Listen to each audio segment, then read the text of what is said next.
അതുപോലെ തന്നെ ആത്മാർത്ഥമായിട്ടിരിക്കണം ഇൻഷാ അല്ലാഹ്. ഒരു മുക്രി സാഹിബ്, ഒരു മുഅദ്ദിൻ, നമ്മളെ ഈ കാസർഗോഡോട്ട് വരുമ്പോൾ ഇച്ഛ എന്ന ബഹുമാനത്തോട് സാഹിബ് എന്നുള്ളതിൻ്റെ ഒരു ബഹുമാനമാണ് ഇച്ഛ എന്ന് വിളിക്കുക. നമ്മൾ ആലപ്പുഴ ജില്ലയിലേക്ക് പോയാൽ ഇക്കിയ എന്ന് വിളിക്കും, കൊല്ലത്തോട്ട് പോയാൽ ഇക്ക എന്ന് വിളിക്കും, തിരുവനന്തപുരത്തോട്ട് പോയാൽ കാക്ക എന്ന് വിളിക്കും. ഇതെല്ലാം നല്ല കാര്യങ്ങളാണ്. ഞാൻ പറഞ്ഞ ഉദാഹരണം പറഞ്ഞ സാഹിബ് എന്ന് വിളിക്കുന്നതിൻ്റെ ഒരു ഷോർട്ടായിട്ടാണ് ഇച്ഛ എന്ന് വിളിക്കുന്നത്. അപ്പോ ഒരു മുക്രിച്ച പരിശുദ്ധ റമദാനിൽ ഇവിടെ ഉണ്ടോ? പരിശുദ്ധ റമദാൻ രാത്രി ഖുർആൻ ഓതുന്ന പരിപാടി ഉണ്ടോ? ഇവിടെ ഈ മൈക്കിൽ കൂടെ ഇല്ലല്ലോ. ചില ഭാഗങ്ങളിലൊക്കെ ഉണ്ട്. അത്താഴത്തിന്റെ സമയത്ത് അങ്ങനെ വലിയ പ്രായമുള്ള മുക്രിയാണ്. മുഅദ്ദിന്മാർക്കൊക്കെ അല്ലാഹു വലിയ സ്ഥാനം കൊടുത്തിട്ടുണ്ട്.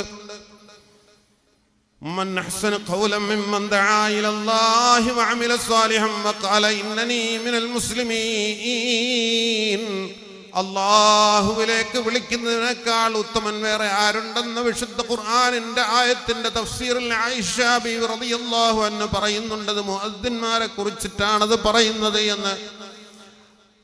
അത്വലു അനാഖിൻ നാസി യൗമൽ ഖിയാമത്തി അൽ മുഅദ്ദിനൂൻ. മുഅദ്ദിനീങ്ങളാണ് ഏറ്റവും അധികം സ്ഥാനം നൽകപ്പെടുന്നവർ ഖിയാമത്ത് നാളിൽ നിന്ന്. റസൂലുള്ളാഹി സ്വല്ലല്ലാഹു അലൈഹി വസല്ലം ആരെയും നമ്മൾ പരിഹസിക്കാൻ പാടില്ല. അവർക്കൊക്കെ ഉന്നതമായ സ്ഥാനങ്ങളുണ്ട്. ഉസ്താദുമാരെന്ന് പറയുന്നത് പോലും ഈ സാധു 250 ആളുകൾക്കല്ലെങ്കിൽ 1000 ആളുകൾക്ക് ഇമാമത്ത് നിൽക്കുമ്പോൾ, വലിയ ഓരോ പള്ളികളിൽ ഉസ്താദുമാർ ഇമാമത്ത് നിൽക്കുമ്പോൾ ഉസ്താദിന് സാധാരണ മഅ്മൂമിന്റെ കൂലിയല്ല അള്ളാഹു നൽകുന്നത്. ഈ ആളുകളെ കൊണ്ടൊക്കെയും നിസ്കരിപ്പിച്ചതിന്റെ കൂലിയും കൂടെ ഇമാമിന് കിട്ടുന്നതാണ്. അവർക്കൊക്കെയും വലിയ സ്ഥാനങ്ങളുണ്ട്. മുഅ്മിനീങ്ങളെ ആരെയും നമ്മൾ ഇകഴ്ത്താൻ പാടില്ല. നന്മകൾ പറഞ്ഞു കൊടുക്കുന്നതിന് വലിയ സ്ഥാനങ്ങളുണ്ട്. അല്ലാഹു കൊടുക്കുന്നത് അല്ലാഹു കൊടുക്കുന്ന ഔദാര്യങ്ങളാണ്. അതൊക്കെയും അല്ലാഹു എല്ലാവർക്കും കൊടുക്കുന്ന കാര്യമല്ല എന്ന് വിശുദ്ധ ഖുർആനിൽ അല്ലാഹു ഔദാര്യത്തെ കുറിച്ച് പറയുന്നുണ്ട്. അല്ലാഹു ബഹുമാനിക്കേണ്ടവരെ ബഹുമാനിക്കാൻ അല്ലാഹു നമുക്കൊക്കെ തൗഫീഖ് നൽകി അനുഗ്രഹിക്കുമാറാകട്ടെ. മുക്രിച്ചാടെ സംഭവം പറയാണ്. അദ്ദേഹം ഇങ്ങനെ രാത്രിയിൽ റമദാനിൽ ഇങ്ങനെ ഭയങ്കരമായ വലിയ ക്ഷീണം.